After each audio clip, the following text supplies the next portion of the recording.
The growing conflict in Burma has drastically affected the lives of the people living under the military regime, depriving them of the basic necessities for life, displacing entire villages, as well as persecuting them for their thoughts, beliefs, and cultural backgrounds. In order to bring the suffering to a halt, we suggest forewarning and financial eminent domain for displaced citizens. Infrastructures for efficient health services must be created. Also, the persecution of people with certain backgrounds and people who express their thoughts need to come to an end. From 1886 to 1937, Britain controlled the land of Burma, but viewed it as a self-governing province. However, Burma gained independence from Britain in 1948. General Ne Win seized power in 1962. After his resignation in 1987, the military generals took power, resulting in massive political upheaval in 1988. In 1990, multi-party elections were held. The National League for Democracy, whose candidate for president was Aung San Suu Kyi, the Nobel Peace Prize recipient, won by a landslide. Unfortunately, the military junta, who had ruled since Ne Win's resignation, refused to give up power.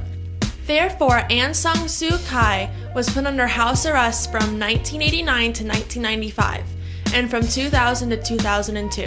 She was again imprisoned in May 2003 and is still under house arrest today. And certainly she has the confidence of the people, and if there was any way that the common people could actually take control of their country, I'm sure she would be elevated to political power immediately, because she's very well loved and liked among the common people.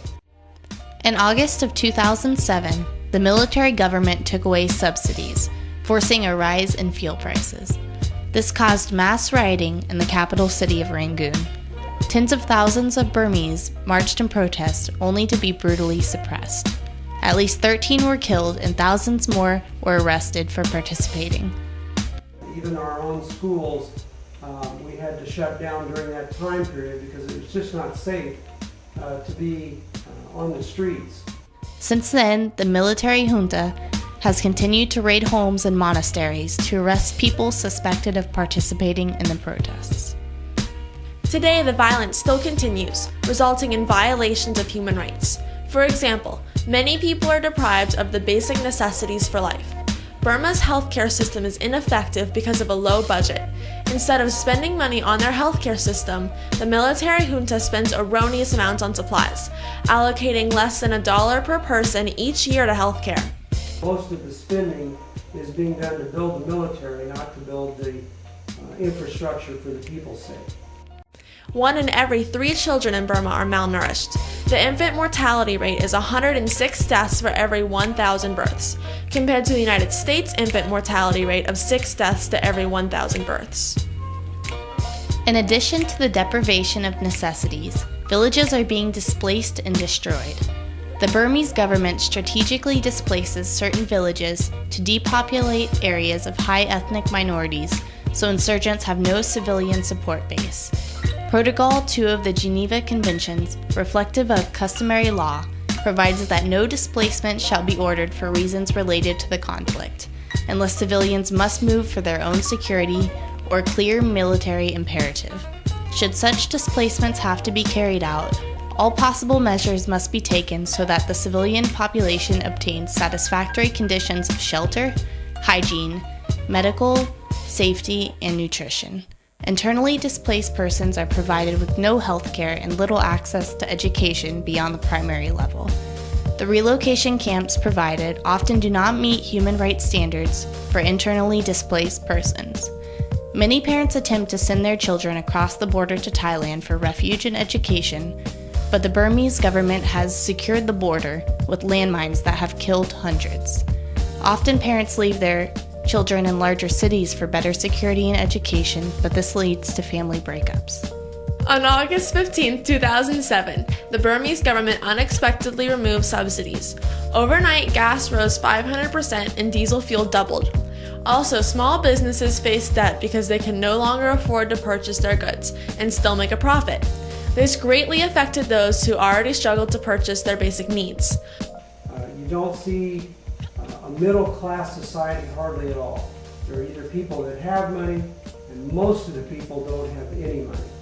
For example, a woman who owns a small tea shop told Human Rights Watch reporters her name was Susu Hyang and explained the effects of the economic struggle. She told reporters the tea shop businesses went bad because of the price increases.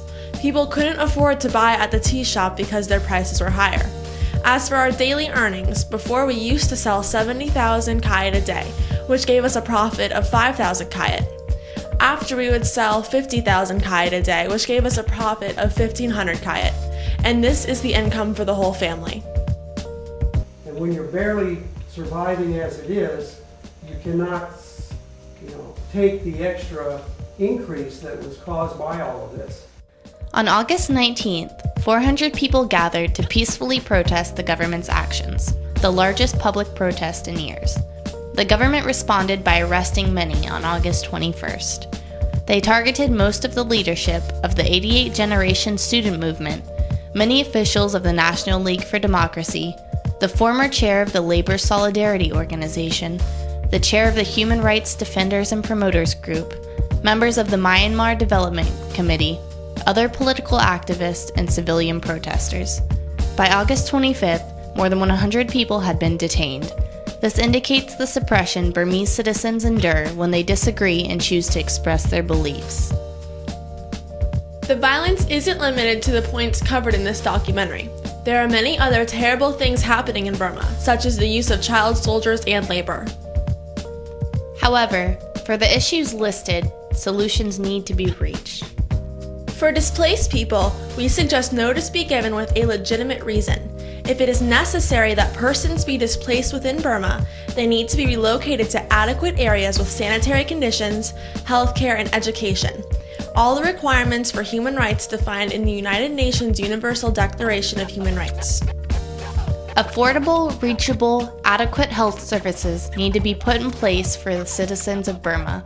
Not only does the budget for healthcare need an increase, more clinics need to be established for easy access to ill people. Burmese citizens need intellectual and religious freedom. Peaceful protests should not be cause for military action. Burmese citizens should be able to practice their religious beliefs and converse freely. If citizens disagree with the actions of the government, they should have the right to speak their opinions, whether it be privately or publicly. As for the rest of the world, we can boycott corporations who invest in Burma. For example, Chevron Texaco Gas established a pipeline off the shore of Burma. Suzuki Motors invested $6.9 million to join businesses with Myanmar automobile and diesel engine industries. These corporations yield millions to Burma's government, and the people do not see any of it. For more information about the companies who yield income to the Burmese government, as well as information on the conflict in Burma, please visit uscampaignforburma.org.